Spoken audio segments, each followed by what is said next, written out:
No, because it's the secretary. All right, so are we ready? 6:30 exactly. Just want to see the bottom line. That's the only thing I. Okay. That's not as bad of a number as I thought you were going to give us. That's all I care about. So just for my change, It's not so bad. Commentary past about the fact that you get camera, you get in over here, so you can start talking. Just make sure that I realize and get the camera to you. He wants you to respond with lights, camera, action, and then.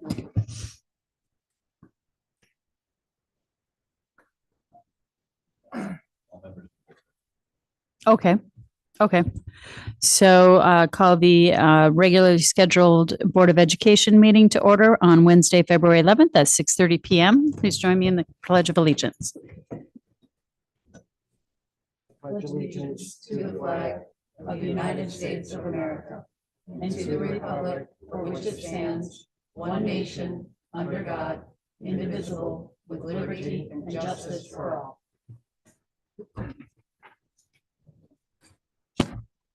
Okay, do we have any public comment this evening? Not seeing any correspondence.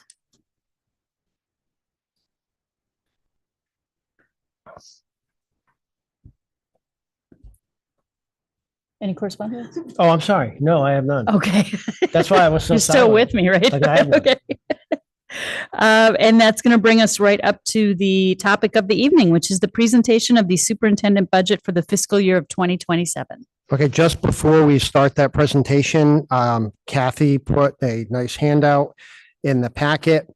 It's the second page, starts the second page. It's a few pages long. And what it is our current budget that explains where the grant money was. Remember how we embedded it into the budget, and this budget we're about to present is going to keep it separate. So Kathy, if you could just explain what you've done there. Yes, absolutely. So if you remember, we had 222,000 in this year's budget for grants. So what I did was I took that 222,000 and applied it to the specific line items. So beginning with line 2, 71,674 gets applied to regular ed teachers for a Title I reading specialist. If you continue to the next page, you'll see on line 123, 45,000 is related to the IDEA grants from 25 and 26. And continuing on to line 140, 1,500 from the IDEA grant. Line 148, 2,500. Dropping to line 195, transportation from the IDEA grant, 59,358. And finally, tuition, line 202, 42,000. So if you look at the total grant funds on line 214, 222,031, that is what we budgeted for grants, and that is how it is applied back above the line. And the reason that this is important is because we want to be apples to apples moving forward. So we've taken that below the line grant, we've applied it back to the specific line items, and now we have a restated FY26 budget, which we will now be referring back to.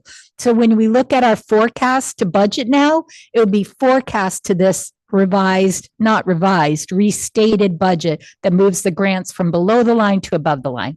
And hopefully that will pave the way for us moving forward to be apples to apples and hopefully be clearer. Okay. I love this, Kathy. Good. Yay.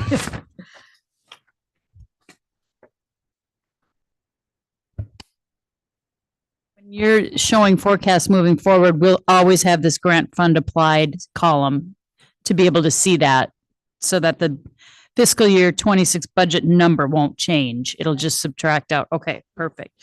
Yeah, this is excellent. And then the only other question I have is that all the grant funding that we were given then? No, this is the budgeted grant funding. And so as we bring in our actuals and we're able to obtain additional grants, it'll be more favorable to us. Okay. Okay. Thank you.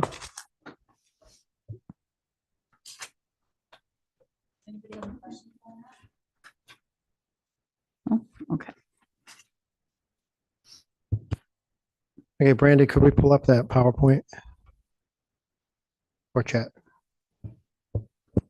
That's it. Thank you.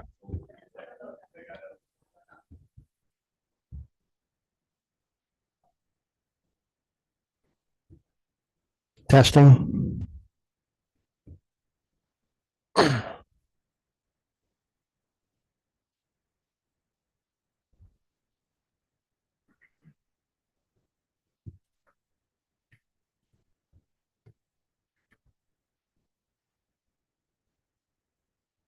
So, good evening, and I'm privileged to present a budget to you for fiscal year 27 for North Stonington Public Schools. You'll see here on this first slide, we have a visual, a graphic for our vision of the graduate. And you can clearly see what we're trying to develop in our students, them to be collaborators. They have analyzing skills, communication skills, and literacy, and they show respect, responsibility, and resilience. And this is the same for all of our students, pre-K through 12. And to start out, I'm just going to let you know that I'm really pleased to be able to present the budget. I wish I could present lower numbers to you, but I just can't. All right, so we're going to give you the honest budget of what we need. So let's go right on to it. Let's go to the next slide. So if you just look at the percent, the proportion of our budget that's going different places, if you add up the salaries and the benefits, and you get 81.6% of our budget is salaries and benefits. All right, that's hard to touch unless you are going to reduce salaries and benefits, right? So if you're not going to touch that, then that's untouchable. If you look at some of these other things, that the salaries is the blue, right? The benefits is the orange, and it keeps going in that sequence. You can see the colors on there. And the rest of it, small pieces of pie. Well, look at the third biggest piece of pie is transportation. There's a law about having to have kids ride a school bus.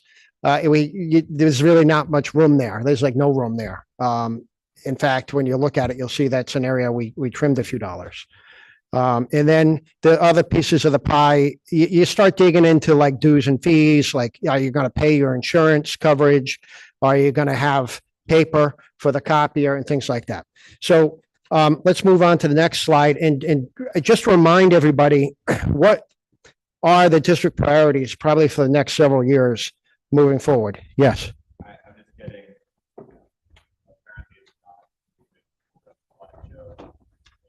Okay, you want to take a break and sure. Yeah, none of that was visible to us at home. So the first one is you're just seeing the original. Brian, you're just seeing the original. I'm seeing the superintendent budget 2026, 2027 with the vision of the graduate on it. All right. So I feel like this happened to us last time. Check, when you play each slide, I mean, it's a pain in the neck that you go, close it out. And open it And then up. just reshare each time. I mean, I can do it. I would- At the town meeting Monday and they stopped it and then went back in and redid it and it worked the second time. All right. Well, let me see what happens if I try it a second time then.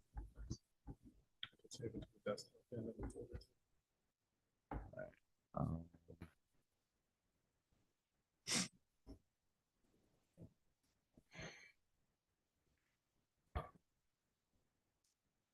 Presenter layout.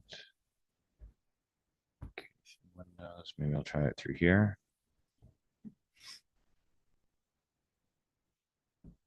We have too many of these open. I don't know which one I'm on at this point.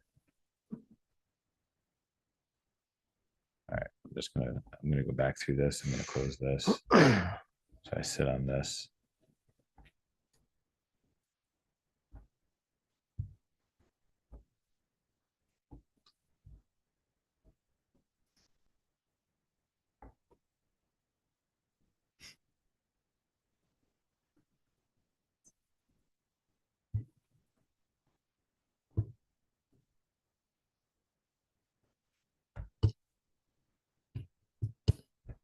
Brian is on the pie chart now. Yes, it is. It is. All right.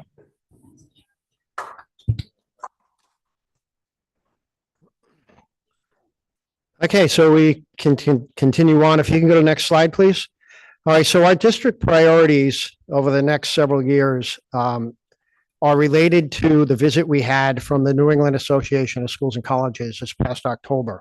And they left us a report from their visit. The visit was called the Collaborative Conference. And what they have done is they were very impressed, as you know, with our school system, but they also gave us recommendations to improve even further and agreed on some priority areas that we would work on. And they would check up on us when they visit in 2 years from now. They're now about a year and a half from now. And they're going to want to see our progress on these. And some of them have budget implications. So just to remind you, and I gave you a draft, like a brief summary of that report, but the areas are on curriculum work, right? So we need to document more of the instruction and learning that's happening in our classrooms. And that relates to standard 2. You see the standards below. Those are NEASC standards. Standard 2 is student learning. Technology, the infrastructure, the instruction, and just how we organize, that's student learning, and standard 5, which is resources for learning. So we have to make some commitment to keep updated our technology. Tier 1 instruction is basically real good quality instruction in classrooms that is differentiated and meeting the needs of all students, right? And that's in standard 3 and 4, professional practices and learning supports. And that probably is the most important thing. That's the quality of the teaching and learning that's happening in the classrooms right there. And we're good at it, but we can be better. And they agreed we can be better. And they're going to want to know what we've done in 2 years between their visits. The vision of the graduate is another one. You saw that on the first slide. And we need to integrate that into everything we do more. As you know, Wheeler has a good step ahead because they've been in the NEASC work for quite some time. Their senior project is directly aligned to it. A lot of the class assignments are directly aligned to it. And in the elementary school is they're getting there, and they have a pathway to get there, but they have some work ahead of them regarding that. But it will strengthen the school district and have vertical alignment of what we're doing with kids and common purpose pre-K through 12. So it's real important work. And all of this work is supported by really strong professional development of our staff.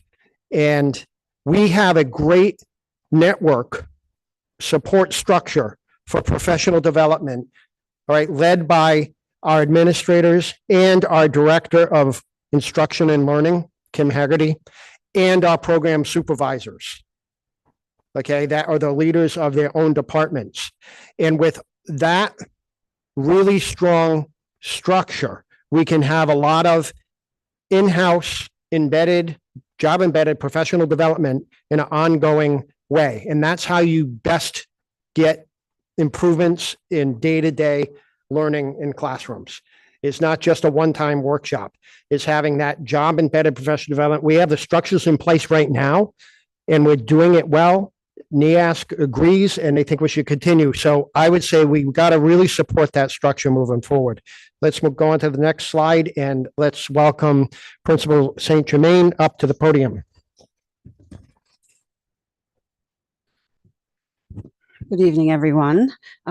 Just to highlight a couple of things. Last year, we really reflected on our library media space and where the NEASC standards are in relation to that space. And we decided to take a step back and a real look at the programming that was happening in our library and how we could up that programming to better meet the needs of our students in 2026. So part of that decision to reduce that position until we had a better handle on what that was going to look like for us coming out of it.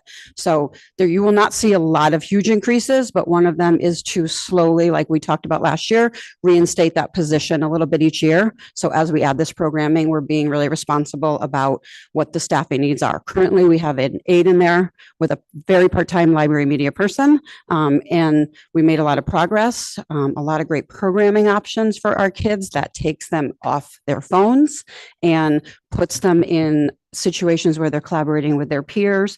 And what I've heard a lot this year from students is it's almost like a space where they can go and like when they're stressed and go to a space and kind of relieve that stress with the activities that are in there. So a big piece of that work was also updating our library catalog, which we moved from this massive space that you're sitting in to a much smaller space.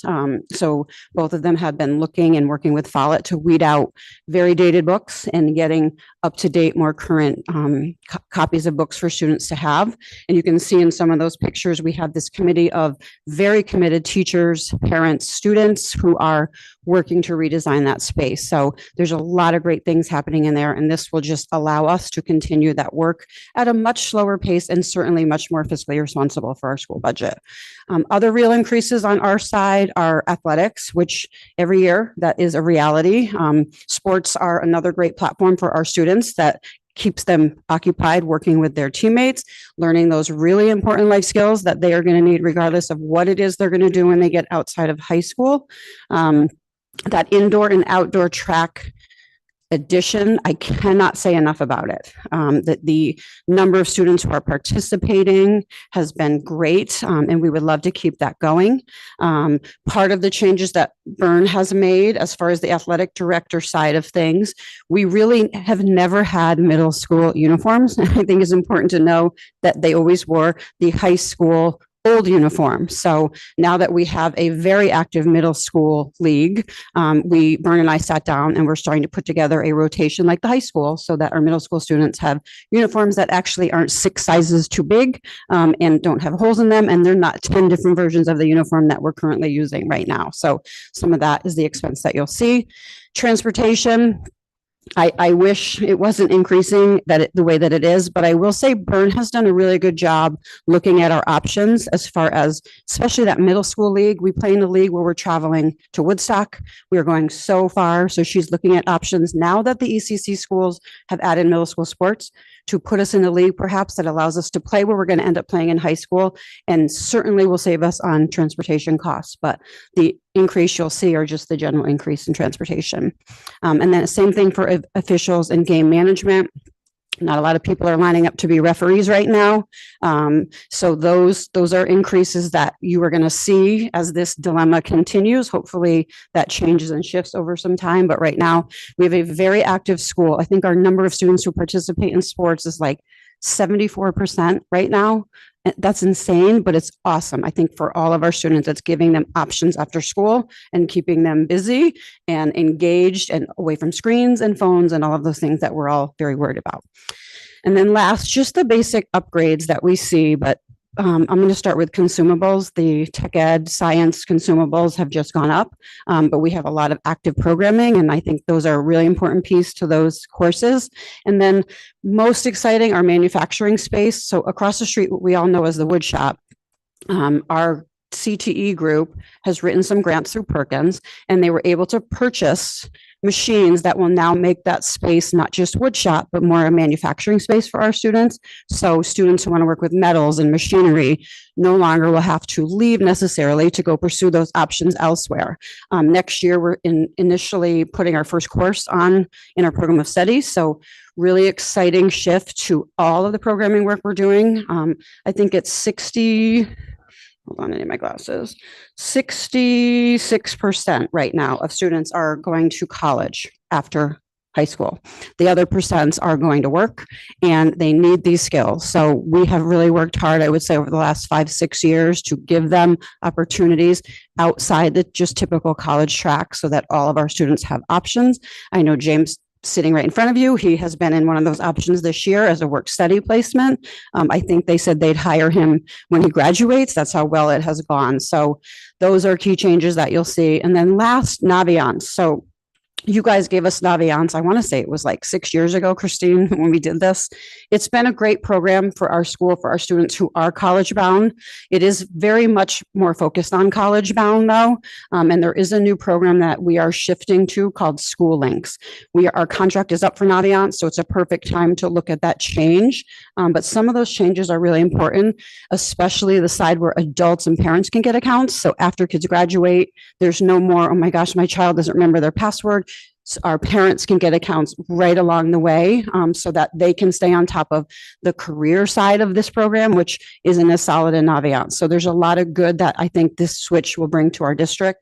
And I know most of the schools in the ECC are shifting to school links. We've done a lot of training. The biggest perk, I will say, is April in special services will now be able to track our transition students on that as well. So it's a lot more bang for your buck, and it is going to give us a lot more overall. So outside of that, there's not a real lot of change in my budget, other than typical, things that we need every year to function. So, but those are the highlights that I wanted to talk about. Questions? Oh.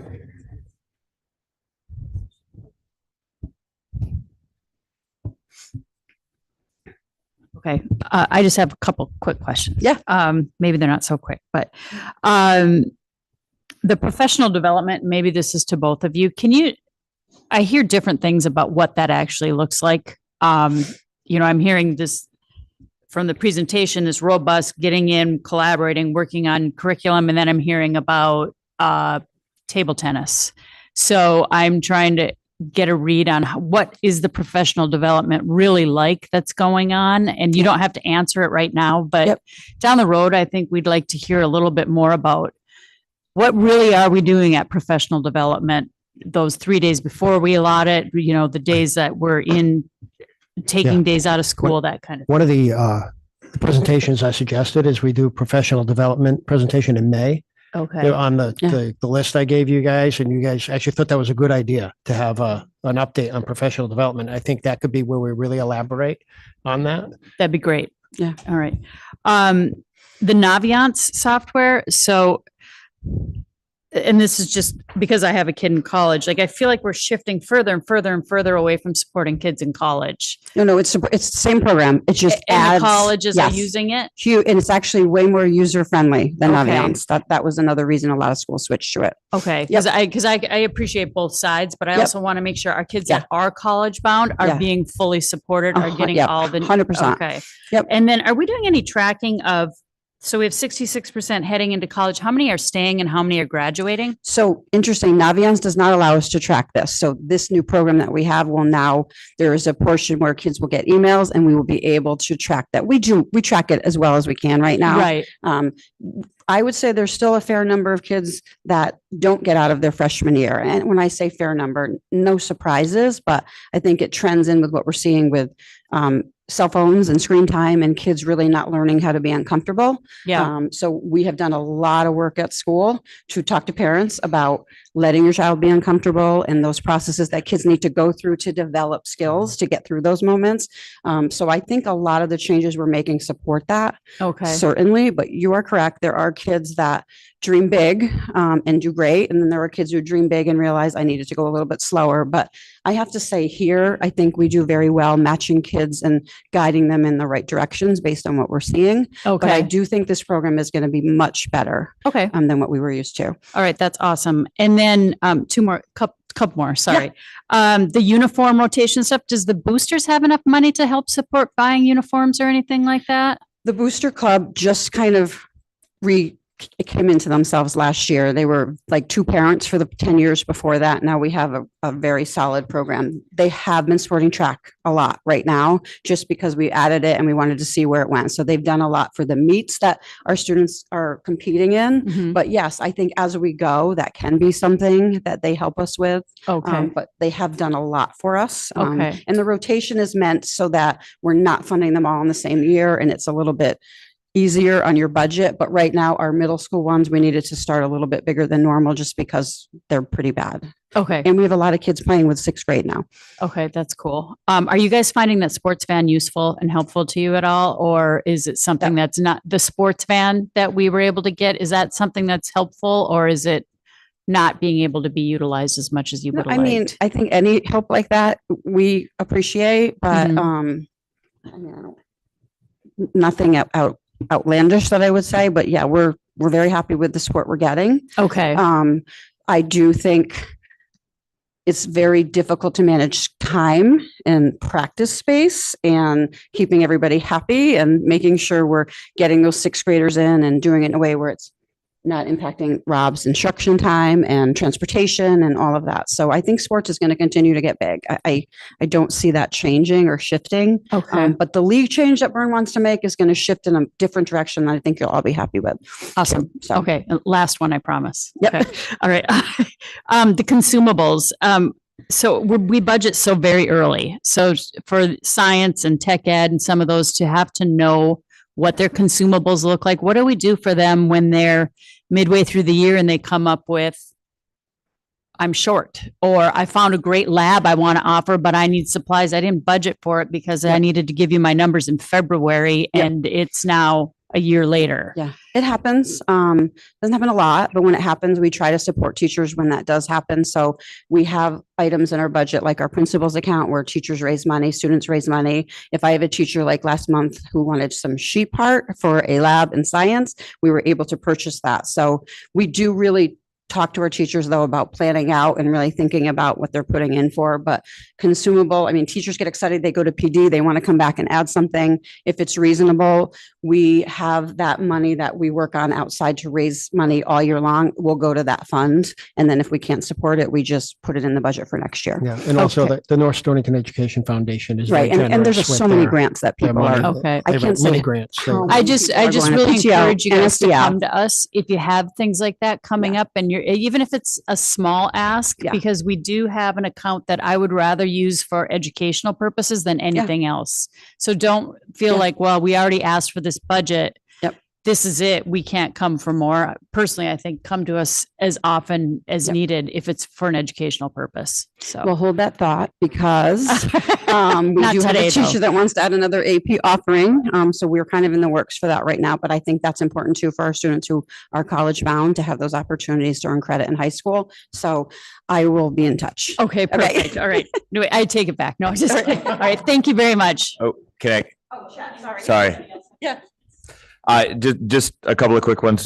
First off, I just want to say I'm really happy that we're looking to fund indoor and outdoor track more robustly. Yes. I think we have an amazing coach there. I think Oh. that she's bringing so many new kids into sports with that. And I think that's amazing that we're going to be putting that in the budget instead of putting it on the backs of Yeah. kids trying to fundraise and things like that. So Yep. thank you. I think that's wonderful. The 0.6 move, our current library media specialist, are they looking to be able to increase their time and employment, or is this a mix with our support staff that's in the library and that, and what we're looking at is an overall So we dollar have amount? a retired library media Right. person, lucky for us. So is looking to work a year or two more, very excited and knowledgeable about the field, not looking to increase, but we have somebody who's in there as an aide currently who is in school to be a library media specialist. So Okay. she has been instrumental in a lot of the changes. So we've been creative. There are some spots though in our library media right now where we're not covered. So then teachers will come in and cover those blocks so that students still have that space. So we're making it work. It's stressful a little bit at times, but it has been like really positive. Just come into the media center. If you're in the school area, I would love you to come and see just what they've done this year with the actual physical space. I was just wondering, because if we're looking to move it to a 0.6 for next year, is our retired library media specialist looking to take on 3 days a week instead of 2? Or is that going to be a split position, or are we going to have to rehire? We will not have to rehire, most likely with the staff that we have. We'll be able to make that work. He actually is between our school and another school. So although he's retired, he's below the 0.5 threshold. He's leaving that position. So he'll be able to be with the increase within us next year. Okay. So, and then hopefully by that third year, our aide who is going to get her library media certificate will be done. She'll do some of her interning and student teaching with us anyway. So it worked out very well. We've got some great people in there that are doing a lot of good stuff. Awesome.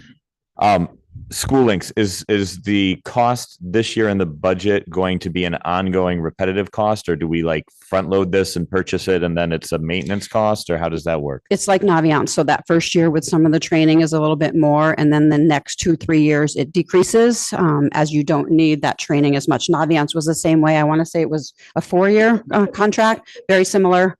It's a little bit more, but it offers a lot more. So Okay. this is the end of our Naviance year. So it was perfect timing for us to make that switch. And as we move forward, that'll be a dropping cost for us. Yes. Yep. In future years. Yep. Awesome. Thank you. You're welcome.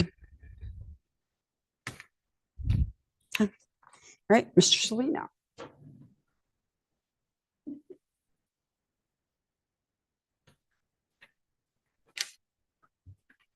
Hi, everyone. Thank you for having us here again. I have a very non-exciting budget, so which is I don't know, hopefully that's just good news. But we again are focusing on staying the course. I feel like we've done a lot of our work over the last couple of years, curriculum wise, and I feel like we're in a really good spot with a lot of things. So just a few things that I'll talk about. One thing I want to highlight is that our discretionary budget is actually down this year from last year. So we're very cognizant of the changes with insurance and contracts and everything else. So when teachers were submitting their budgets, we asked them to really be, thoughtful about what they were asking for and really try to keep to the needs. So we were able to drop our discretionary cost a little bit, not a lot, but at least some. You'll notice a marked decrease in our bridges expenses for this year. Thanks to the board, we put out quite a bit of money to buy all the supplies that we needed, and we also paid for, to your point, Christine, professional development. So one of our PD days in the summer was we had the bridges people come in and do a PD for all of our staff. It was a full day PD. That's how we spent one of the days in August. So we're in a really good spot. We have the supplies we need. We have the training that we need. So right now we're just focusing on purchasing the consumables. So there's a very marked decrease in that. And for our ELA, we're going into I think it's our third year of into reading, which is great. Last year we had taken some grant money and we had spent that on professional development through the Hill for Literacy.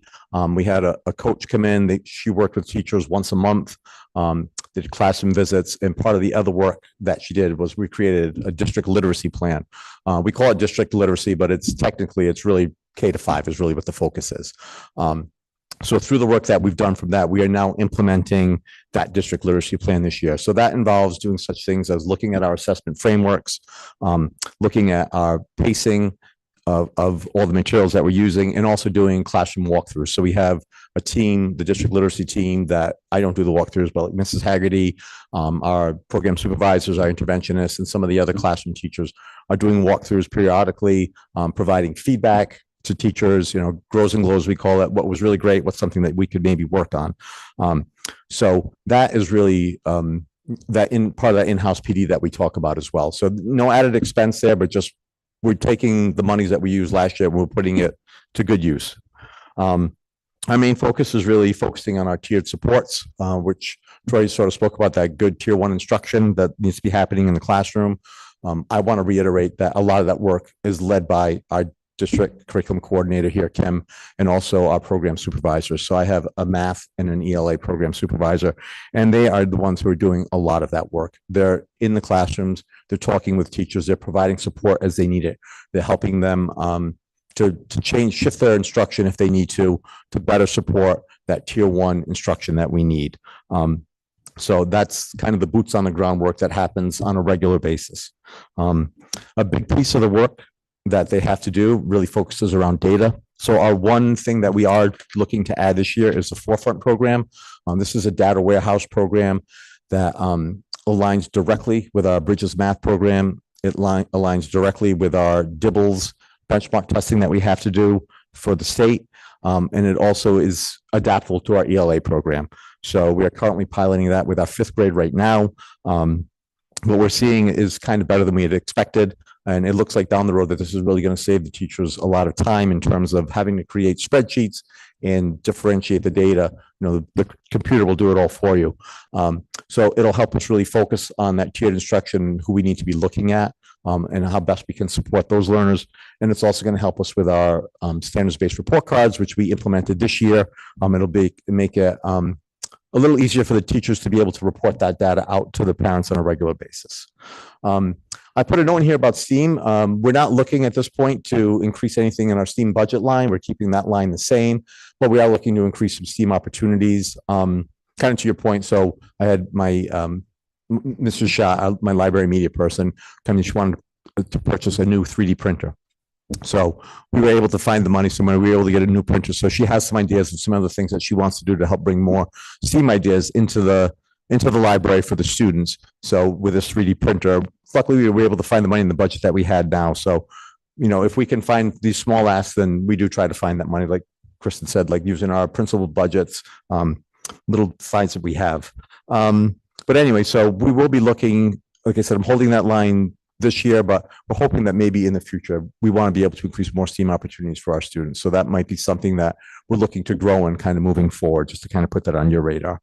And then just the last note, just with the implementation of our district technology plan, again, this is an increase, but you will see it on the technology line of that plan that we had presented. Was it last year, this year, last year? My goodness, yeah. Anyway, for the Chromebooks, it's really great to know that we know our fifth graders coming up will get a new set of Chromebooks every year. We're seeing the teachers are using the vision boards here. They're taking it farther than we had hoped. And I think the more that we can get those in the classroom, the better engagement we're going to see. And I think we're going to see the teachers expanding the use of those even more. So that's already part of what's already in the district technology plan as it is, but it's just something that I'm hoping that we can maintain because it is something that I think is benefiting our students all the way around. And that's it. That's questions.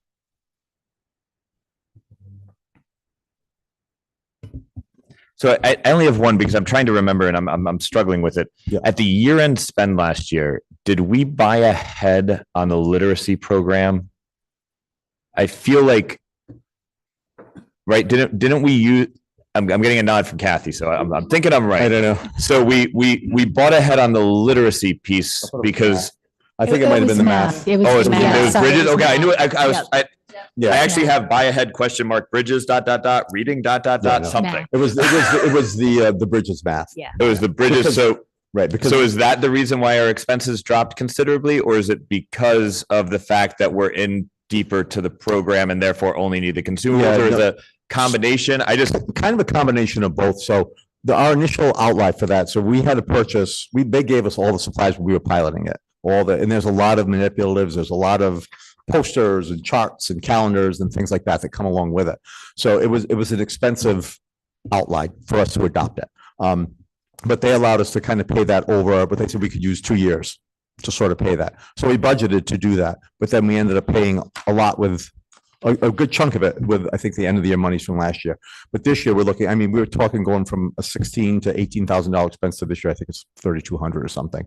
So we're not buying, all we're buying is the consumables, the books. That's it. We have all the materials, the manipulatives and all that we need. We've done our professional development, which was another expensive cost too. But we're all good. okay. I was just trying to remember because I knew there was something in my head on it, and I was. Thank you. Yep. Anybody else? Just really quick on the Sure. Chromebooks. Mhm. So we're able to get the new ones into the fifth graders' hands. Do you guys find those Chromebooks are adequate? Like, are they doing the job for the most part? You feel like they provide enough? For us, they are, yeah, but we're not looking, we don't need, more memory or something like that. They are, they've held up well in terms of fifth and sixth grade use. Yeah. For us, they have. They've been more than adequate. Okay. And for us, they're great. The new ones, when kids get them in ninth grade, and now the ones we'll get from Rob, the ones we have all the problems with are the COVID ones, I'll call them, that we Right. have recycled 5 times and that we are getting, I can't tell you what we're getting out of them, but we will be glad that one more year they will be gone. Next year, our 7th graders will come in and they will have devices. So it'll be 1 grade level left and then those will be gone. So outside of those, they are adequate. Okay, great. I know Greg touched on that last time too, just that last bit of archaic pieces. All right. I just wanted to make sure that the equipment we were buying was doing the job for you. It So, is. okay. Thank you.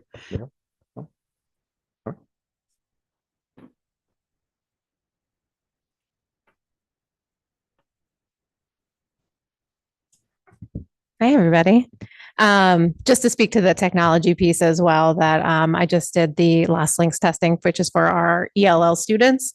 And the technology worked great. We used them on Chromebook, so that went well. So that was positive. So for special services, we're kind of really continuing to kind of maintain our current programming, the staffing, and the service delivery. We continue to support students with their IEPs, 504, the services. We're keeping in compliance with all of our state regulations and our federal requirements. What's great, I know Christine, you had asked about PD. What's been great, at least from the state of Connecticut, in terms of special education, professional development, they're still kind of after COVID and continuing. There's been a lot offered in terms of special education that's been free from the state of Connecticut.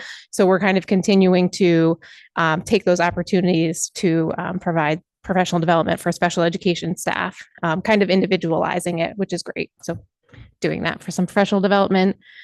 Again, just a lot of the costs for special education are really those transportation, those tuition funds. What's really been great, since I've kind of come on, and Kathy as well, is like Kathy and I continually meet monthly to kind of discuss kind of the grant funding and kind of where our lines are at, because it's just really important that her and I constantly do that, because there's a lot of changes and fluctuation when we're talking about special education funding. So I think that's been really great that her and I continue to do that monthly and talk about those costs. There have been more kind of mandates from the state coming down about like child find responsibilities in our early pre-K. So we have had kind of more responsibilities to child find, which really have opened up things like we're doing all screenings for anybody who enters our pre-K lottery. So we're kind of really taking on some more responsibilities with that. But the staff has been great with doing that. Again, the budget kind of just includes professional learning, memberships, things like that. And again, we kind of are always looking, and I'm always trying to get creative with what are some other opportunities that we can have for students with disabilities. So kind of continuing to look into the community, work study opportunities. I kind of I'm always looking for new opportunities for our students. So that's kind of where we're at with things. Questions? Sorry, not meaning to be the No, go for it. the one who monopolizes. Do we have anyone actively in the alternative program? So we do, yes, we currently do. We currently do. Yep. Okay. And our staffing there is adequate for our situation. Yes. Okay.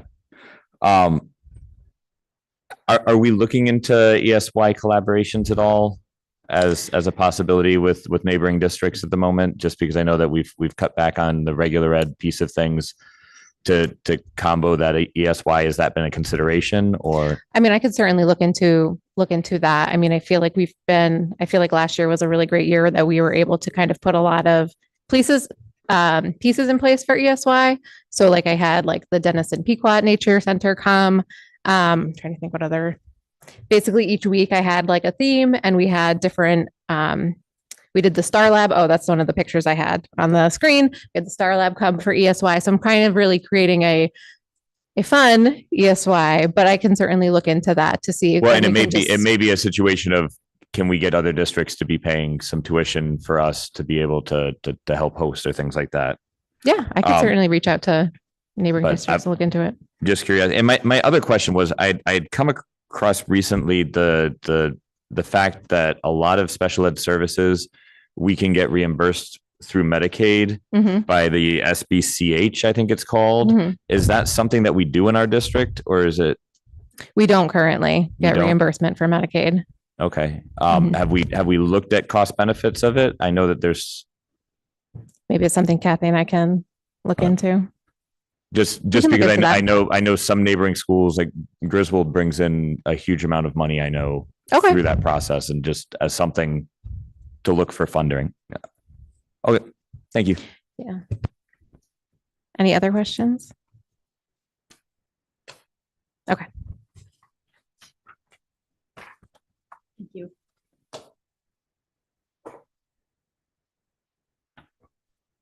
Hi, everyone. So I'm here to talk a little bit about technology, but more on the student teacher side. I know Greg came in last week to discuss kind of the infrastructure and go over a couple things, so I can clarify some of what he said. But I do want to focus on what is in the budget in software. So we have our Securely suite, which we've had for some time, but we've only recently discovered that we have access to a lot of different products that have been already very, very helpful within that. One we just set up a couple weeks ago, Securely Reveal, which is giving me data on screen time for students, and specifically which apps are being used and who's using them, what are our kids really looking at, so that we can kind of try to tighten how we're using Chromebooks instructionally. I really want to make sure that it's purposeful and that it's not really just looking at something that can be done on paper, and that we're making sure that that's working. So that's allowing me to then inform different decisions in terms of programming, in terms of teacher PD and all of that, really making sure that we're just being intentional about it. Securely Classroom to monitor in-class activity. Now, we can't do this if a student has their own device. None of the Securely products really work, but this allows teachers to make sure students are staying to a certain amount of sites, that they are focusing more on if they're taking a test or something like that, that they can close tabs in live time, things like that. Aware is the system of alerts that our administrators get if a student is searching something that's not appropriate. We recently found out that there are some applications for parents to be part of this too, trying to untangle all of that with our IT staff, because that would be a really awesome thing if parents can monitor these devices at home as well. And then PASS, our digital pass system, which we put in place this year, has really given us some interesting data on students who might be, for example, utilizing the counseling office a lot, that we think might need more support and things like that. We've been able to really leverage this to help them. Our math and science programming, for science specifically, this is more of on the teacher license side, where they have downloadable exercises, activities, and different labs and things like that. Schooling, which we talked about. I really do want to emphasize, though, that it is useful from 6 through 12. There's a career exploration for middle school students, also lessons on kind of executive functioning and making sure that they're studying and using all those healthy habits. SSPs, which the state requires, student success plans, are much more interactive and not kind of just something that kids want to get through really quick. And it takes those SSPs and then will apply to help them find specific colleges years later, which is kind of interesting. IXL, we're continuing to really dig into that data. I am working with the state as part of a grant program to analyze our usage and see, are we using it correctly? And is that usage having any results? And then they kind of disaggregate it by subgroup. Forefront is awesome so far in the quick pilot that we're doing. I'm able to really see exactly in ELA specifically where kids need to focus on. You can dial in by question on an exam for kids and match it to a specific Common Core standard and figure out, okay, what do we need to work on with that particular student, which has been great. Other things that are going to be in the software line include a lot of our security software too, that has to be upgraded since we've learned Verkada, which is all the doors and badge access and all of that too. But I just want to kind of focus more on the instructional side. Our sustainable tech plan, those Chromebooks in grades 5 and 9. Kristen and Rob mentioned it, but just getting to that final push for the 7th grade ones, and it'll be clutch. But we think we'll be able to we'll have a whole batch to Frankenstein for a year. So I think we'll be okay. And then the ViewSonic boards have been really, really helpful for teachers. We did some PD on that in the beginning of the year. And I think especially in elementary school, they're doing some really, really innovative, interesting things because it functions as its own computer as well. So you're basically getting not only a second screen, you're getting an entire giant device. But they require wall reinforcement, unfortunately. And then the 15 teacher laptops per year, we've been able to kind of push, and we want to make sure that we can sustain a cycle over time. So that line eventually will hopefully be a little bit more flat.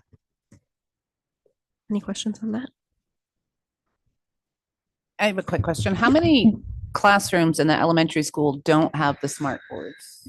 A lot. It's a majority, I'd say. We're working on it. I forgot the exact figures at this point. We started by putting the ones that the projectors were failing installed there, and then since we've had the sustainable tech plan, we started with K. So that all K has and pre-K has, one's going to happen next year. I think second already has. Yep. Third, fourth. We have a couple of 4 that have them already. So okay. Kind of a Yep. little piecemeal stuff. They do last longer than the old traditional projectors. Yeah. And they're a little bit cheaper. So. And then the teachers' laptops. Mhm. We bought a bunch of those at the end of the year, didn't we? Yeah. We did. Does that? Yeah, for catch Yeah. up. Okay. So for catch that's up. more just to kind of keep us On with a track. new stock so that those Okay. people now that have ones from, we had 47 from 2010 or something like that. So just making sure that we're Okay. constantly refreshing. Thank you. And are these numbers from the IT plan that you guys had put together? Yep. So we're just carrying, Mhm. we had an add to that. This is what the initial Yep. plan was all along. Now, there was some that came from non-lapsing last year. But Right. Yeah. Okay. Thank you. I just have one question. What's the name of the security software again? So we have Verkada for the badges. Can you spell Uh, that? Yep. It's VERKTA, I believe. I don't know. Or there might be a D. All right, Yeah, I'll find it. It's okay. I can try. It's in there somewhere. But And is that for whole system? Like, is that from the server up or? Is Kathy would know that is one more. For the Chromebooks, like, is that covering all the apps and all? So of that would be more on the Okay. securely side for all the apps and the Chromebooks, Verkada is the doors. the Yep. doors for us to get into the building. Yep. And there's an annual licensing fee of about $8,500. When we had our cyber incident, it destroyed our antiquated system and we had to bring in Verkada. So what security system are you using for the whole school? In No. terms of like physical space security or the like Chromebooks. Both. Okay, so the physical space, that would be a Randy question. For Chromebooks, it's the securely suite. Securely. But I think from the Randy point of view, it's Verkada is what allows us to swipe in and out of the building. Thank you.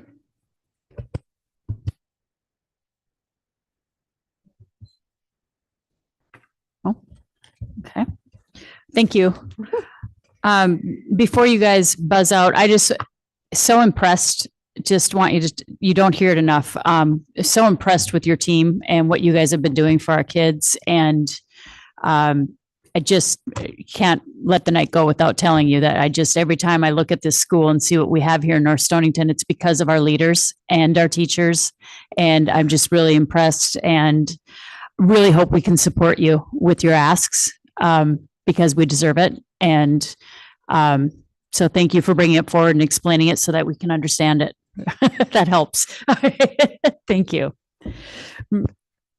Yeah, so picking up on another part of the technology about the operational technology, it's kind of like the the instructional technology. It's kind of analogous to the teacher working in the classroom, but having the support structure of the professional development. If you don't have that, then you're not necessarily going to get good quality instruction. Well, you're not going to get good quality use of the Chromebooks if you don't have internet, or you don't have access points that strengthen the internet, or you don't have servers that you can store some of the CAD, the computer aided design projects and things like that. And what happened is we had our cybersecurity incident and we had a plan. We had a 5-year plan to upgrade our infrastructure, replacing the servers, replacing firewall, replacing the switches in the schools. Now Wheeler is completely replaced with switches. And those are the boxes that all the cords are plugged into that control the phones and the internet. All right. So, and we've upgraded some of the elementary school, but we haven't done it all yet, but we're so close. So what I'm suggesting is that we finish the job, bringing our entire system up to date, which will increase security and reduce the annual cost for infrastructure for the next few years moving forward. Because our plan was to budget so much each year. If we can just finish the job now, we're not going to have to budget very little moving forward for the next probably 3 years, because we had a 5-year plan to do almost all that we've already done. There's just a little bit more. So, and I'll talk about that more in a little bit. By the way, as you'll see later, we didn't put a lot of this in the budget. Rather, it's on a slide suggesting some non-lapsing account purchases. Okay, so you wouldn't even have to put it in the budget just to finish this job. Let's go to the next slide. Enrollment is steady. Okay, you can see last year's number, 25, 26. 739 total. Next year, 26, 27. We're very steady. Now, it could be that we get a few more students enroll in 9th grade from Preston and Voluntown over the next few months or over the summer. Okay, we could have a few more students get into a technical school and leave. We could have a few more pre-K or kindergarten students enroll. Okay, but we're steady. Enrollment steady. Next slide, please. I don't know. Last year we went down 4 and everybody was talking about declining enrollment. So we went up 1. Do we get to talk about increasing enrollment this year? Our enrollment is increasing, as you can see. Our enrollment is going up, and Look at therefore this. we need more. Yeah, 740 is higher than 739, so we're increasing. Let's emphasize that. Okay. So, in the past, I've compared to other towns, and when I was looking at the data, it's hard to find it. There is some data. There's a sheet that the Connecticut Association of School Business Officers, CASBO, puts out, but not everybody puts the data on it. We do, right? So I look at that and I say, okay, what are the other towns? And I'm looking at this and I said, okay, well, how can I kind of fairly do this? So if you look at the map, all the light blue, those are all the towns that go to Learn. Those are all the superintendents I meet with once a month. Okay, so these are the towns in the Learn district that have put out what the superintendent budget is. Okay, so it's not all the towns, but it's a lot of them. And I listed them in order. And you can see we're in good company. There's some people that are coming in with a higher budget than us. There's some people coming in with a little bit lower. But the bottom line is we're in good company. That's the message on this slide. Let's go to the next one. Yeah. On that slide too, I think it's worth noting some of those budgets might be a little bit lower, but they're also with cuts. So I think we need to realize that our ask right now, or what you're showing us right now, is with no cuts, correct? No staffing cuts. No staffing cuts. Okay. No. Okay, so this is what I promised. I provide a list of suggested expenses for that are not in the budget, that if they were in the budget, look at the bottom, I'd be presenting an 8.11% budget to you tonight. I am not, because I'm suggesting that you buy these things out of your non-lapsing. It might not be all this year. It might be you prioritize. You may have to prioritize because you might not have the funds. Okay, but you were interested in stage lighting. Randy had 2 companies come out and they haven't give a firm estimates yet, but we're looking at about $115,000 just for Wheeler. He's going to give some options. Okay, maybe you could do part of it one year, part of it another year. We'll see what the options are. The technology infrastructure, I was just talking about that. That's the let's finish the job thing. $42,000, we could finish the job and not have to budget much for infrastructure for the next 3 years. And then we increase our functioning and our security. Interactive whiteboards. What I'm suggesting is like you did last year, you buy 5 out of non-lapsing and 5 are in the budget. And then we are assessing our new computer printing situation right now. We had to take out a lot of the classroom printers because there was a cyber risk. And teachers are getting used to the more centralized printing that they now have available to them. We have a committee meeting at the end of the month of teachers and administrators to assess how it's going with our technology overall, including printing. It may come out of that we decide, hey, we want to add to our lease and we're going to have to pay another $500 a month times 12 is 6,000 to get a few more copiers in central locations to make teachers' jobs a little bit more efficient. We don't yet know, but I want to put that on the list as a possible non-lapsing expense.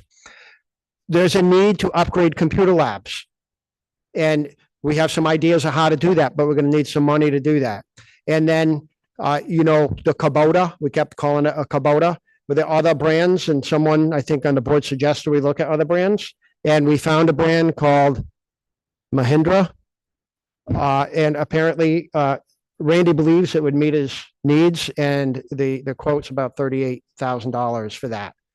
And that would help with the snow removal. So the total is, $235,000. Right now, your non-lapsing fund could not absorb all of this, but possibly after the end of this year, if we could add a few bucks into it, maybe it could. And the good news that Kathy and I just got right before the board meeting, Kathy, you want to tell them? I'm so excited. Hello, Kathy. I appreciate you sending in the additional information. This is regarding our cyber insurance. Attached is our release form for the conclusion of your claim. Please have it signed by Troy and the town. Once completed, release is returned. I will request the indemnity payment for the $100,000 policy limit. Okay. Troy, thank you for letting me do that. So what that means is our end of the year forecast in the next 2 weeks, when we give it to you in the February meeting, remember it was still in the negative, but it was in negative by like 60 some thousand. That didn't include getting the $100,000 back. Okay, so we could anticipate a much more favorable forecast in the next report. Okay, so that's what that means. And that means this becomes more likely. Okay. All right. So let's go to the next slide. Can I ask quick, because previously we had put the tractor in as a capital expense. Can we resubmit that as a capital expense for next year? Or is that not going to be timing wise? I mean, can Randy eke out the fall? I guess I don't know when, if that gets approved in the capital budget for next year, when does the actual money in process I'll reach happen? out to Bob on when that process is. I couldn't remember when they put that list together. The list together is in like October, but the question would be if we get it on that list and they go for the 38 instead of the 64 and say, thank you for finding a cheaper tractor. We know you need this. When do we actually get the tractor? I'll look into that. I'll find Okay. out. I don't know off the top of my head. So, and and this list is all, we can do whatever we want with this list. It's just a suggestion at this point.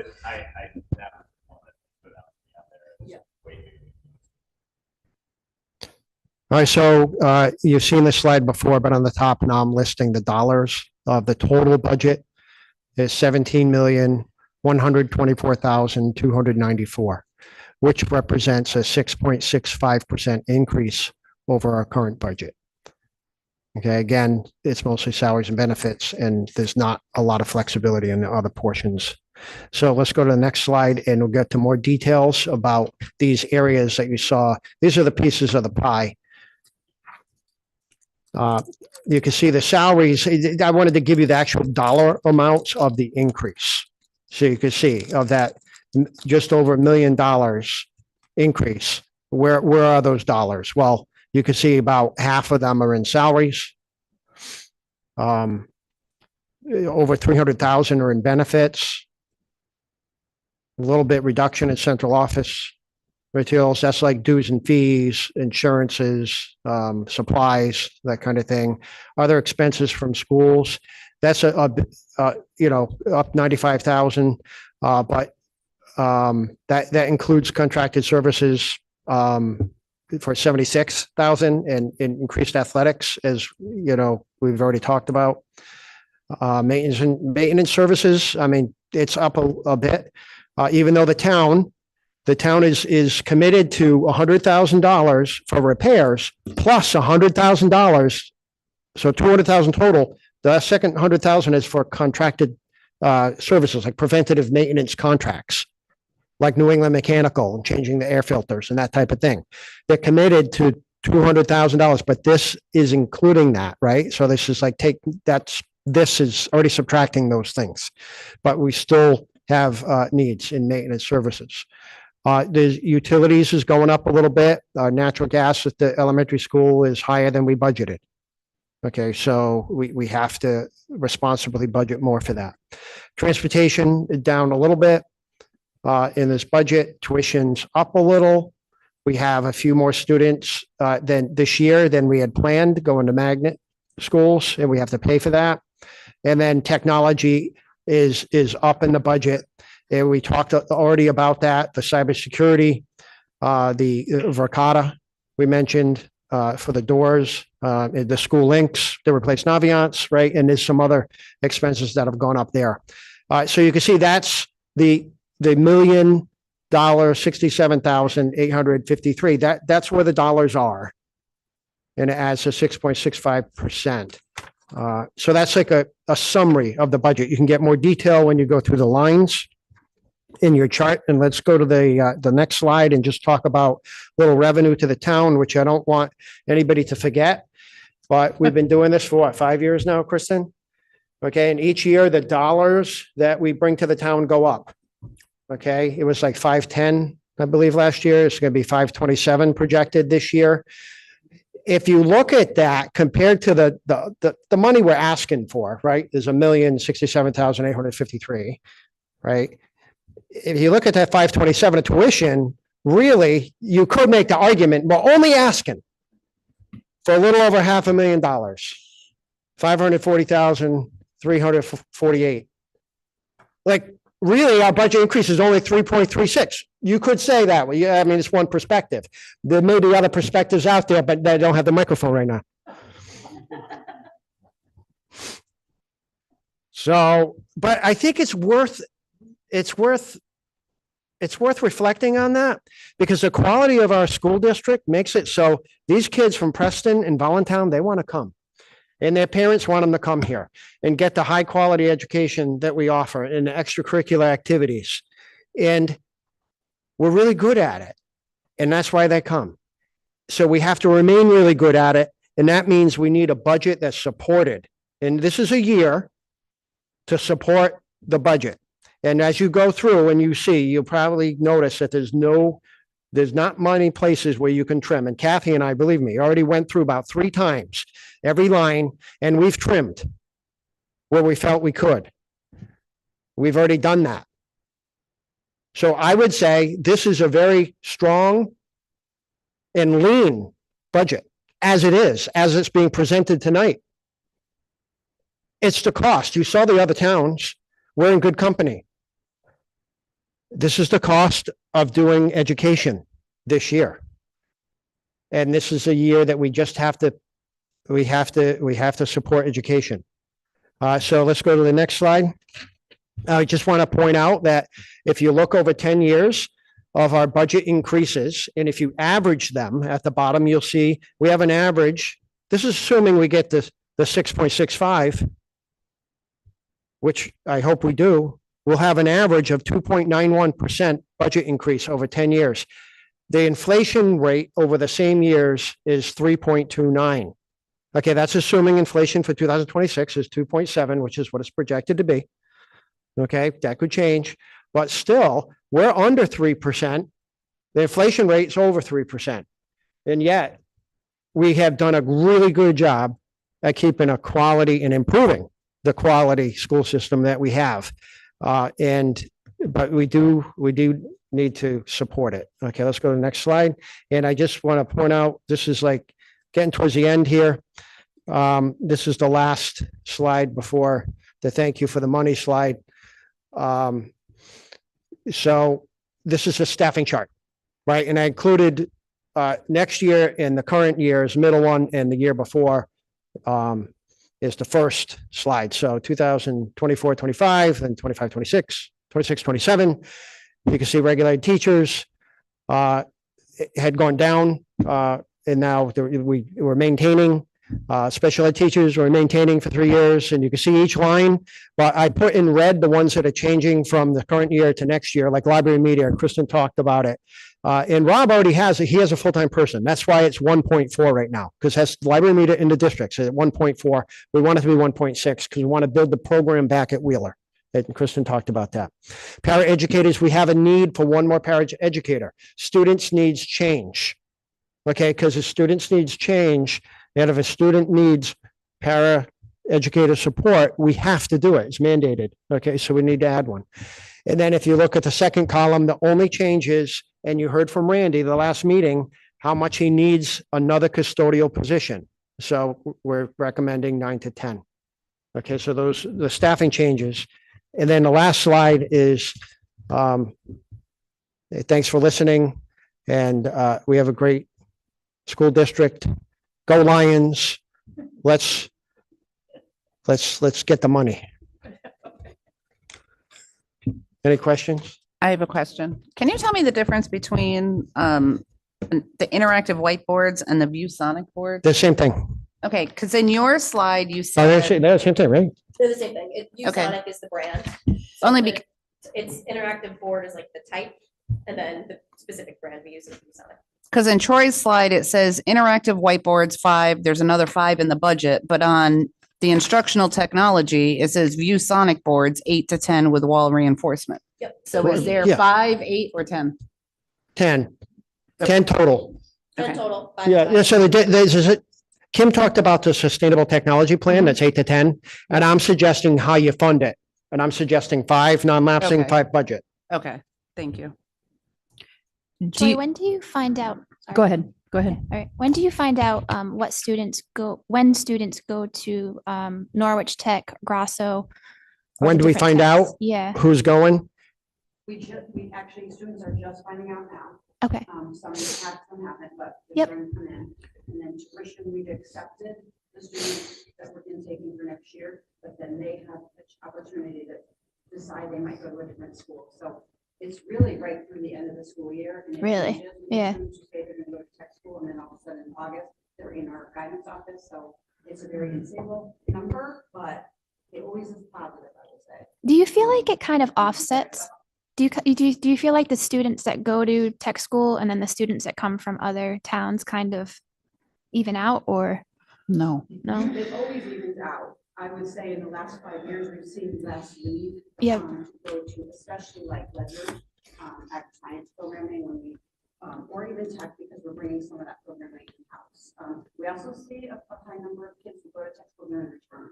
Mhm. Right. So that is something that we see as well. Yeah, on the enrollment chart, you can see like in grade 8 for the current year, I had 62. In grade 9 for the next year, I have 62. That's assuming some are going to go elsewhere and some are coming to us, and it's probably about the same number. Thank you. I just But we won't know till it couldn't happens. remember if there was a certain time when you knew that number, or if it really affected the budget. That Yeah, much. and some of it is way after the budget. It could be in the summer Yeah. Okay. changes. Thank you. Thank you for all of this. I have to every year ask for language in the elementary school. I'm still looking for it, and I know I'm keeping Alex Karpinski's legacy alive. So I know it's probably a big ask, but I'd love to see that eventually. And then the other thing I wanted to ask about is with the summer school. So we had talked about this with the the summer school last year when we cut it. And we had talked about the effect that you might see throughout the year at the elementary school. Not now, but do you think at some point we could just get some data on that of how it went? Like, do you think it needs to come back? Do you think it needs to be reimagined? That kind of thing. All right, thank you.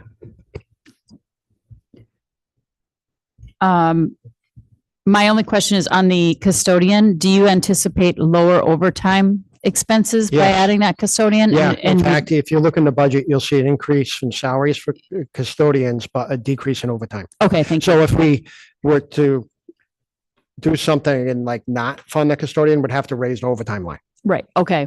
All right, thank you. Any other questions from the board right now? Just want to clarify too that the increase doesn't include obviously the negotiations with the para and the custodial.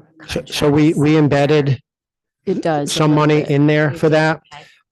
Also, there is an additional amount of money in the negotiations line for next year, which could be used to help with that if needed. Okay, great. Okay, but we only have one contract to negotiate next year, and that's the administrators. And they were like really kind people last time, and we didn't need lawyers. But it could change, you never know. Or the new superintendent, maybe they're not going to be so kind. So there is a little bit of backup there as well. Thank you. Any other questions? Okay, so my recommendation at this point would be that we all take this and digest it, look through it. We are going to have a finance committee meeting before the next meeting. But if you have any questions between now and then, if you could send those to me directly, and I can put them all together and get them over to Kathy so she has some time to prepare. And that way we don't ding a bunch of questions unpreparedly at the next meeting, if possible. Does that seem fair to everybody? Yes? Okay. All right. Great presentation. Really clear. Appreciate it so much. Thanks for coming and staying. Anything else on the budget right now at this point? All right. Thank you.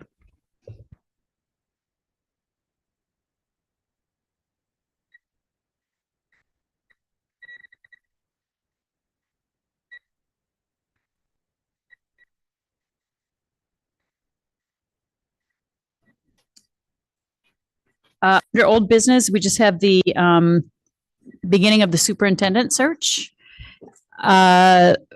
We are in the process. We had just received our RFPs. We have 3 of them that we're going to review for the consultant team that we're looking at.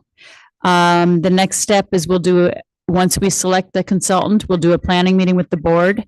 They will publish the vacancy, contact the statewide network, and then we will start the work of, conducting interviews with the stakeholders, making sure administrators are brought in on that process, making sure teachers are brought in on that process. There'll be focus groups for that, parents, community members, students. The consultant team really does an excellent job of making sure everybody is heard before we get to the point of even developing search criteria. Okay, so that's kind of where we're at in the process right now. And then that brings us up to new business. And I think Troy gave us some information just on our tuition rate and that we maybe want to start considering reviewing that moving forward. Yeah, so quite some time ago, the board approved this 4-year tuition plan. And next year is the last year of the 4 years. And Preston and Volantown have this information, so they know what the bill is going to be per kid. But it might be time to look at it and see. What I could do next time is I could bring you several towns that also accept tuition students and what their rates they're going to be charging next year. So you have an idea of where we are in relation to them. I remember last time our board wanted to stay below what others were charging, but maybe your views could be different than that because we are a real bargain, even if we charge the same as what NFA charges. And they're going to be at like 16,000 next year. I think it's 16,700 is on my whiteboard, but I can bring that number and other numbers to you next time.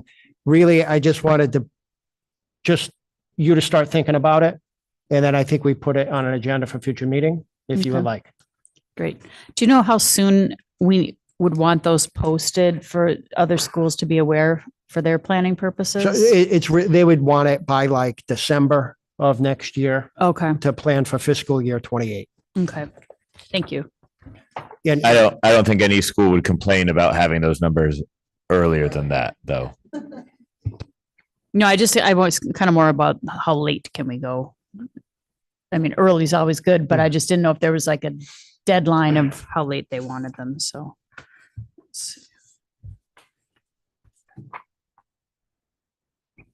All right, and then we had a member reach out and ask that we put the discussion about a school resource officer on the agenda. And so I have done that.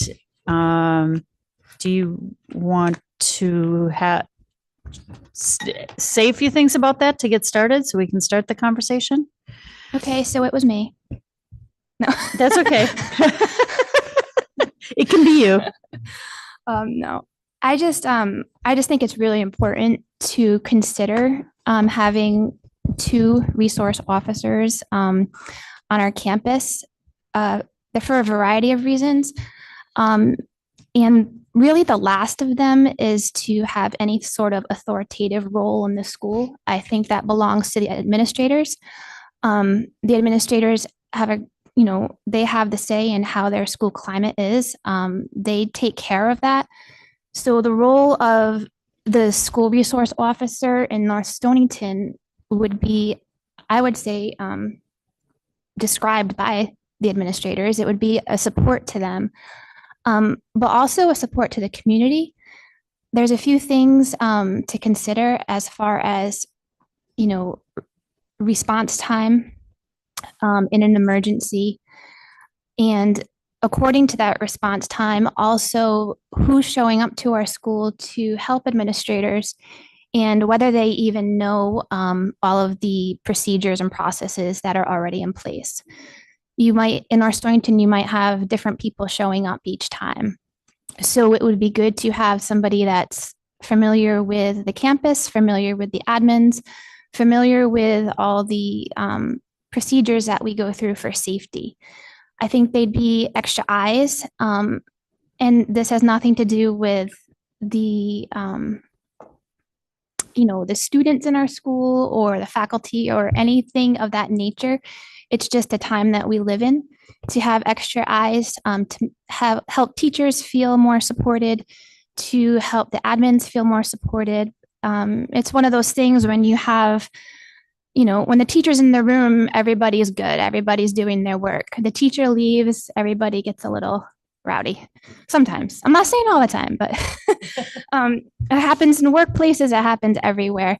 But to kind of have the presence of someone in the schools that can offer just that that support, that I don't even know how to really say it. I'm not good with words off the cuff, but I don't know if any of the admins here want to speak to it. But the other thing is, in a lot of schools that have resource officers, they also educate students. They run programs.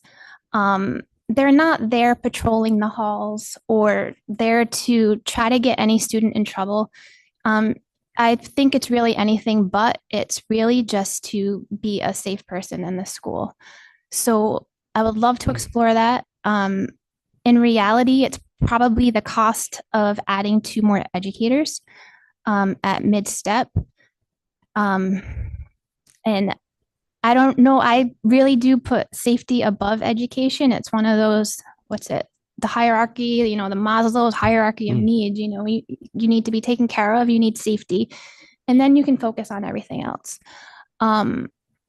So I really, really think it's one of the critical things for our school. And I think they could also help fill some holes where maybe we aren't as secure as we should be.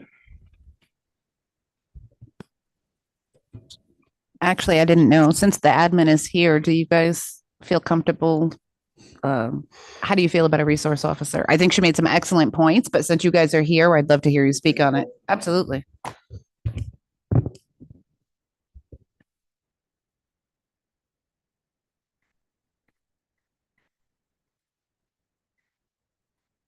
Hello. Yes. Amy makes a great point that when we do call for assistance, it usually is never the same person who shows up. And there is a lot of, I have to call Stonington and talk to their resource officer, or I want to call another school, a person who's in a school, because there's a lot of times it's a different state trooper and they just don't know.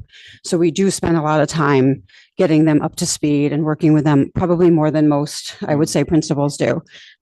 The bigger piece, and you're right, is more about the community network piece of it, the students who don't come to school, the supporting families. I think the patrolling of the halls is the school resource officer people think of, but I think it's more the relationships with kids and helping us do what we're doing, because what we are doing takes a lot of time away from the educational components we want to do.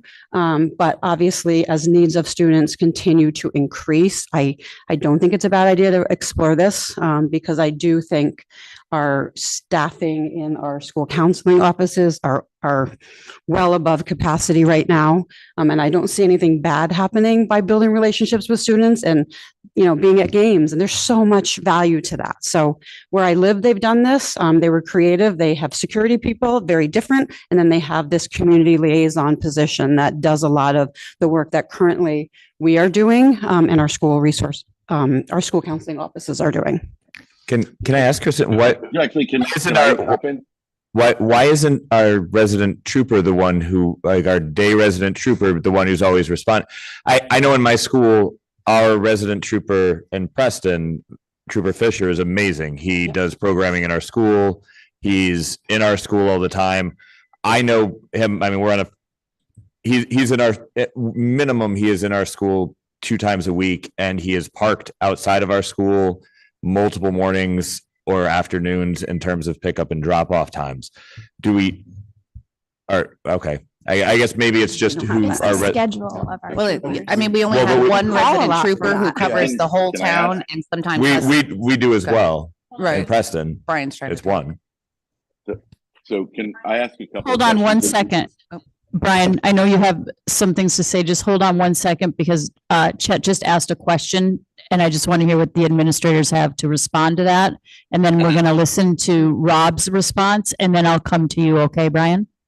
Yes. So it would be like, there are times when we do like call the barracks and we're like, could we want to request more of a police presence because something happened, whatever it might be, school shooting across the country or something, but we still want that presence there.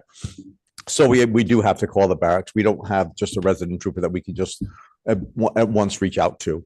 The same things like when we're organizing our lockdown drills, we do reach out to that one trooper, but depends. We might get them depending. Sometimes we might get a different officer. There are times when we ask for home visits and we'll have we'll call the barracks and we'll get a different trooper, not knowing which one they are, to do those home visits for us, those wellness checks. From my perspective on the having an SRO, I came from a district that did have one at the middle school, and he was wonderful. He was not patrolling the halls. He's welcoming the kids in. He's high-fiving them. He's in the cafeteria. A lot of those students who needed that extra attention, he was that extra attention. He was their safety valve. You'd see them, they'd be down in his office all the time, chatting with them, getting candy or whatever. It was great. And he ran a lot of programs in the afternoons and in the evenings for parents, teaching them how to look for certain things. I remember one time he set up like a children's bedroom and like where you might see where they might be hiding vapes and things like that, and little things that parents wouldn't be aware of. We've had one of our troopers come and run some parents advisories on internet safety. But it would be great if there was somebody there that could do it on a regular basis. And like Kristen said, it's that connection with the kids. That's really what the SRO is he connects with that community. And the kids really connect with them. Great. Thank you. Mm-hmm. Brian, go ahead. Thank you. So Rob, to that point, that officer who came in on internet safety, I believe he said at some point during that entire exchange was that, our district really isn't a district that needs an SRO. His words. But I keep hearing that we call police quite regularly. How often are we calling for a police presence here that we need this? And also, Kristen, this is a question for you. So I'll let you think about this one while Rob's answering mine. You're talking about how your staffs are overburdened. How many school counselors do we have at the high school, middle school, and how many social workers? Because I know the state standard for students to school counselors is a 1 to 250 student ratio. And if I'm not mistaken, we're about 350 students between the middle and high school. So those people, I know social workers in many high schools are actually the liaisons for attendance and outreach. So how are we really that overburdened that we need to bring in an SRO to do that? Rob, I'll take your. Go ahead. Sorry. First question. We have 2 school counselors and a social worker.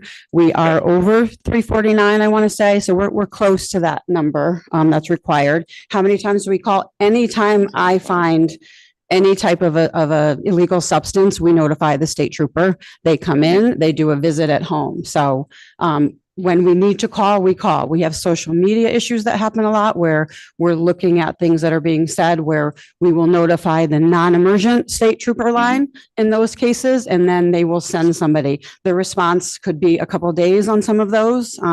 Obviously, they're not imminent, but the ones that are, we call directly and the trooper comes. So as part of the high school scene, it is more common, I would imagine, than the elementary. Yeah, and we don't call as often, but we'll call for times, like it might depend, like I said, if there's an incident happening that we feel we want a presence at, like pick up or drop off. If we have an attendance issue and we've reached out to a parent over several days, a child's been, we don't know where they are, we might call them and ask them to go and do a wellness check just to make sure that everything is okay. And then again, if we happen to find a substance or something, it happens, I'll say rarely at the elementary school, but probably at least, I would say 6 or 7 times a year, I'm probably calling for a trooper for one reason or another. So every month and a half. One other one I didn't mention, we have some custody issues that sometimes we are forced to reach out to a trooper when a situation is volatile and we know that something's going to happen. We will reach out to be proactive. All right. Okay. You all consider yourselves as educators, correct? Educators. Okay.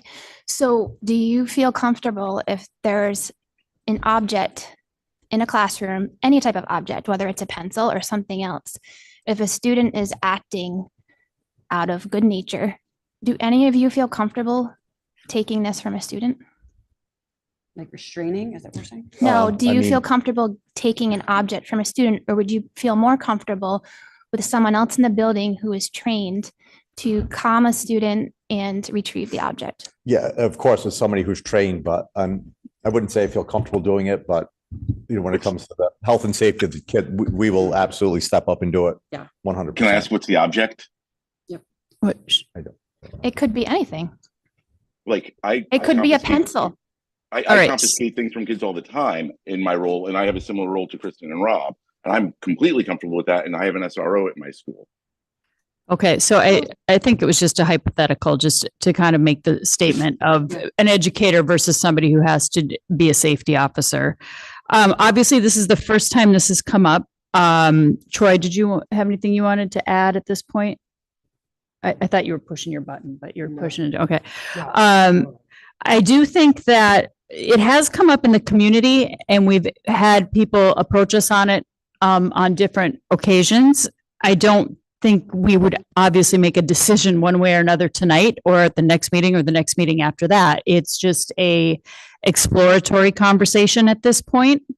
And I'm not even sure how to explore it, but if the board is open to it, we could look into what does that exploration look like, and what kinds of things, just to explore it, not to make a decision on it. Can I ask though, from the administrators, do you think, because if we hired an SRO, we're going to be paying about $150,000 to $180,000 a That's year. correct.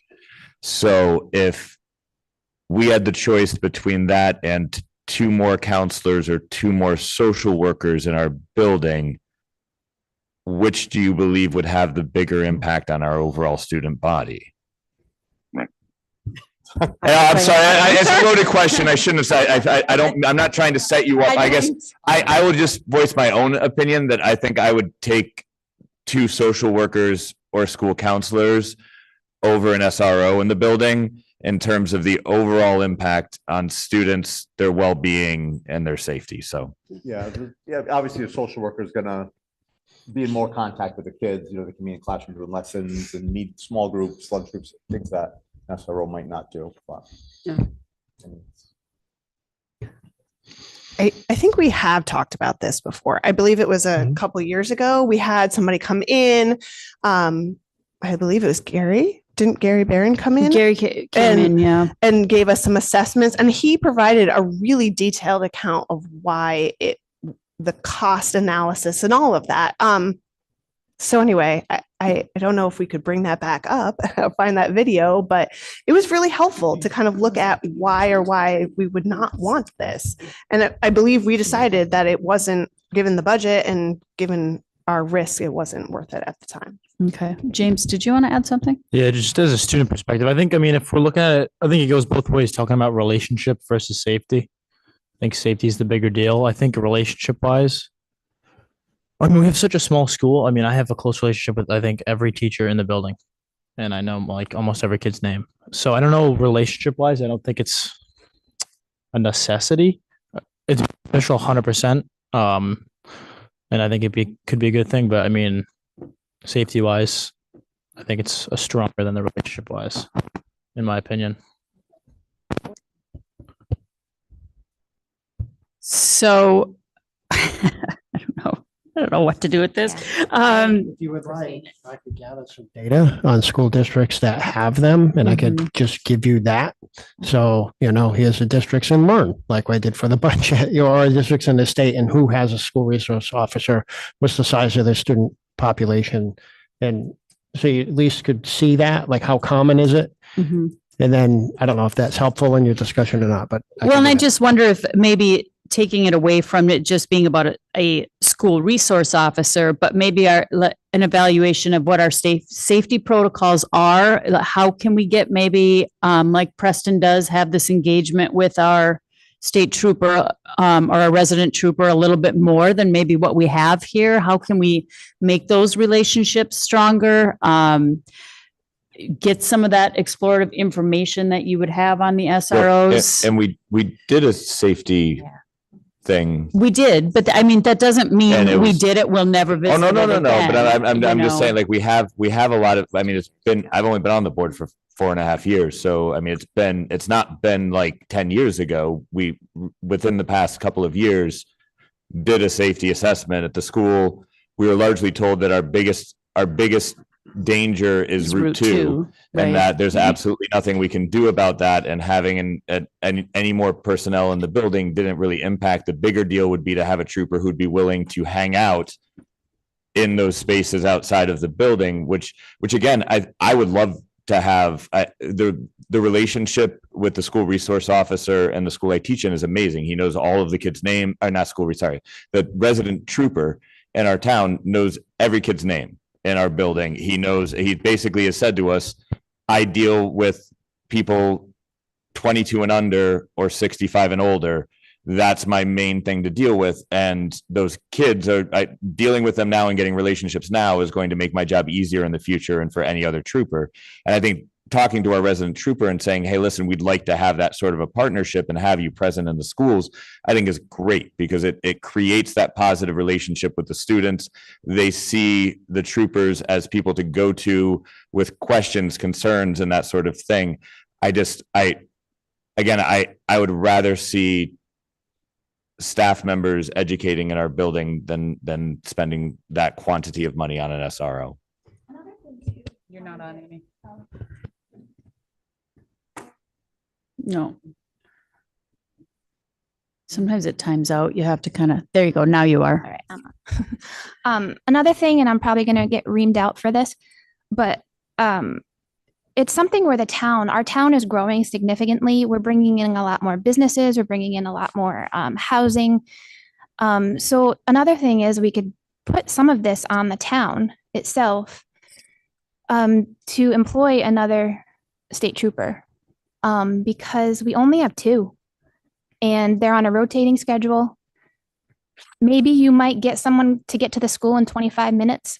But if no one's on that day, you're waiting for someone from Montville. 395. I mean, I don't know how long it's going to take someone to get here. So I don't know how to go about that, but I'm happy to talk to Bob to see if we can do something about even adding more troopers on a daily basis. So I would certainly like to explore it more. It's been a couple of years. A lot of things change in a couple of years. Just the increase in using substances, the fact that folks can hide things, coming into the schools. I happened to watch the Board of Selectmen, Board of Finance meeting just last week, I want to say, and they were talking about emergency services in town. The fact that we have the state trooper, but Amy is right. The response times are low. The admin is telling us that they're trying to reach out and there's wait time. They don't know the students. They don't know the student body, the teachers. And also, if there's an emergency, our ambulance crews are not always in town. So I would like to certainly explore it a little bit more. I agree with Laura and Amy. I think we should explore this and take a good hard look at hiring a resource officer. Or what other options there are, just looking at it overall. Pat, I haven't heard anything from you on this. Do you have a feeling about it one way or the other? Yeah, I think we should take a hard look at it too. And whatever the best option is, we'll figure that out as we move forward, but. Okay. All right. So obviously we're a little bit divided on this. So I don't think we're going to make any decisions one way or the other. But I never think it's a bad idea to revisit safety. Even if we do it every year, safety is really critical. Troy, if you wouldn't mind not spending a ton of time, but seeing what you can find to pull some of that information together. Amy, if you'd like to talk to Bob a little bit, I'll reach out to our resident troopers and see if we can do some things now that don't cost money to start building some relationships similarly to what Preston does. and we'll just continue discussion if that's okay with everyone. It's just discussion. Okay. All right. Anything else on that at this point? Okay. All right. Thanks, guys. And sorry to put you on the spot for that, but since we had you, it's nice to get your feedback.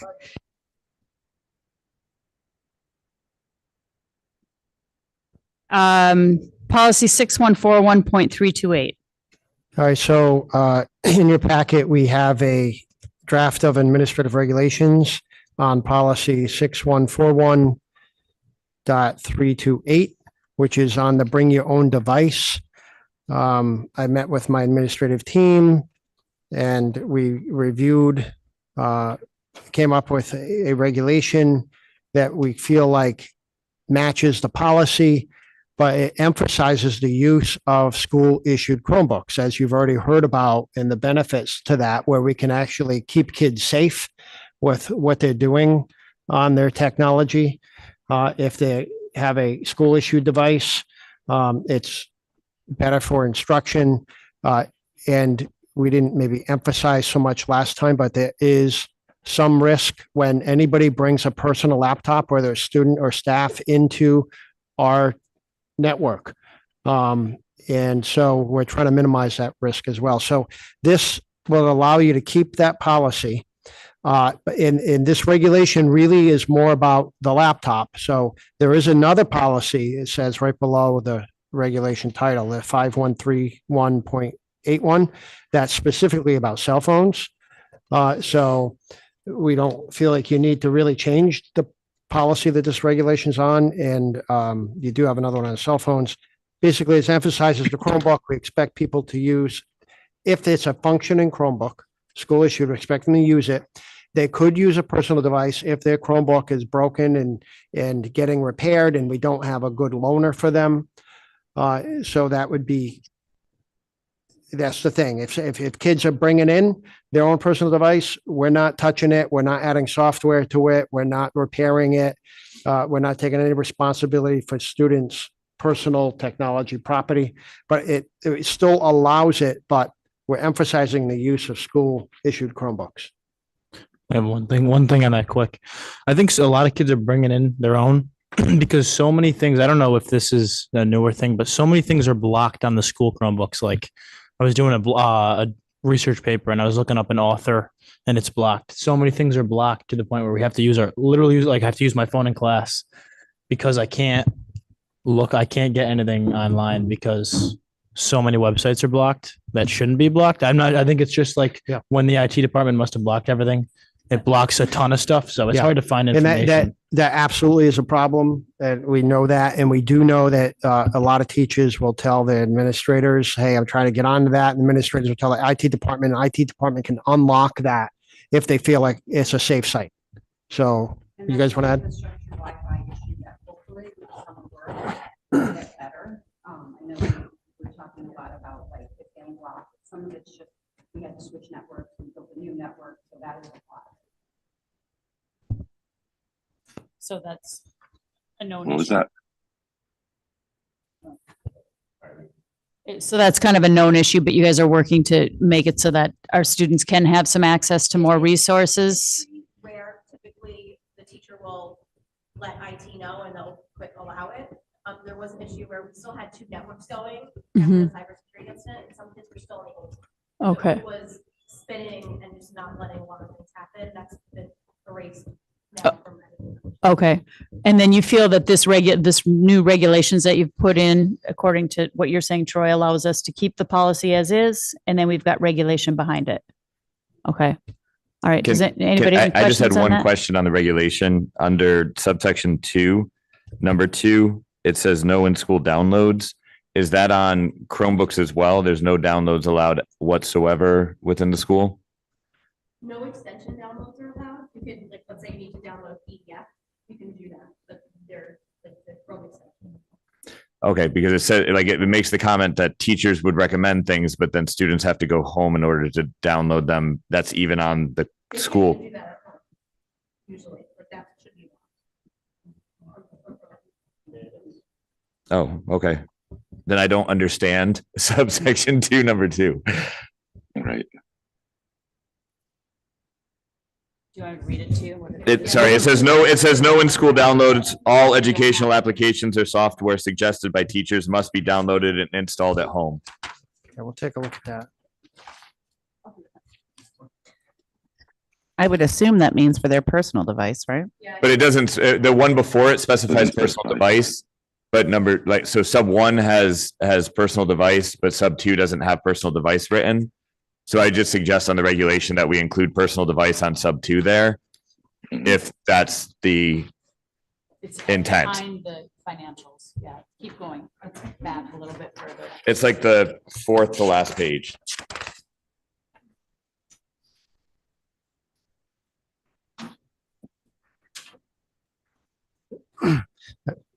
I do believe that was meant to be on personal devices. Okay. But we can add that in. Well, I would just say, because when I was reading it through, just checking through the language and stuff, it's just the one before it said personal devices, that one didn't. Right. So I didn't know. Yeah. I'm almost positive personal devices. We'll see what they think. They can't, this is for a personal device, not for our home. Okay, so I would just suggest that before we would put this into a regulation book, that we just add personal device on the sub 2 there, just to clarify that. Yep, no problem. Got it. Any other questions? Yeah, under the 2, yeah. Okay. All right, and we don't approve regulations. Right. So this is the regulation. The policy that we tabled last time. We're going to leave alone. Is okay. So they've come back with regulation behind that policy so that we don't have to get rid of that policy. Okay. Great. Okay. Thank you. Yep. No, I think this is great. All right. This Any is- other questions? Thank you for doing the work on that and working with us on keeping that policy. We appreciate it. Thank you, Troy, sticking with us on that. We have a consent agenda for approval of minutes. I make a motion to approve the consent agenda, the minutes of 1/28/2026. Second. Any discussion? All those in favor? Aye. Opposed, abstain? Okay. And any comments on future agenda items? So we'll, go ahead. I do. I have one. yeah. I appreciate having the lighting system and kind of in the non-lapsing, but I would really like to see and hear from those who work with that system, both at the middle school, high school, and the elementary school, just to get an idea of like, why is that price tag so big? What are the problems? What are we kind of facing with that? Okay. Okay. Before we'd approve $115,000. Oh yeah. Like I want to know the whole story. Okay. Please. Hold on 1 second. So a lighting presentation, basically. But from both elementary and middle school, high school. Okay. Yeah, I agree. And maybe even sound system. Just Right. putting that Well, out there. if we would have built a auditorium. Yes. So how can we make it better? I think that was on the capital list that Troy gave us Great idea. last year. What was it? $3.5 million, something like that? Right. Okay, I'll add that. The kids should have it. The other thing, just real quickly, I know we canceled our workshop. In light of everything we have going on in the next couple of months, we have the superintendent search, we're into budget season. I'm prone to saying we step away from having a workshop at this point. There's no sense in goal setting until we have, no offense, but a new superintendent in place. And same with getting that kind of feedback for communication plans. So you guys okay with just sort of hanging tight on that for now? Oh, good. Okay. That's all I have. Any other? I think it actually might be nice if once we, hire a superintendent to actually have them attend a retreat prior to starting even working here and having perhaps Troy and our superintendent and the board in a retreat sort of a situation. I think that'd be a nice welcome spot. All right. We'll see how that rolls out. Sometimes that's a little bit uncomfortable too, but we can see. Depends. Depends on who it is, right? Yeah. Right. That's true. Depends on who's leaving and who's coming, right? It should work out okay, I think. Any public comment? Okay. And can we get a motion to adjourn? Make a motion to adjourn. All those in favor? Can we get a? Aye. Oh, we need a second. Second. Awesome. Aye. All right. Who seconded? We'll call it. We'll call it. Okay, perfect. Thank you. Have a good night. All right. Thanks, Troy. Good meeting. Good stuff. And begin, right?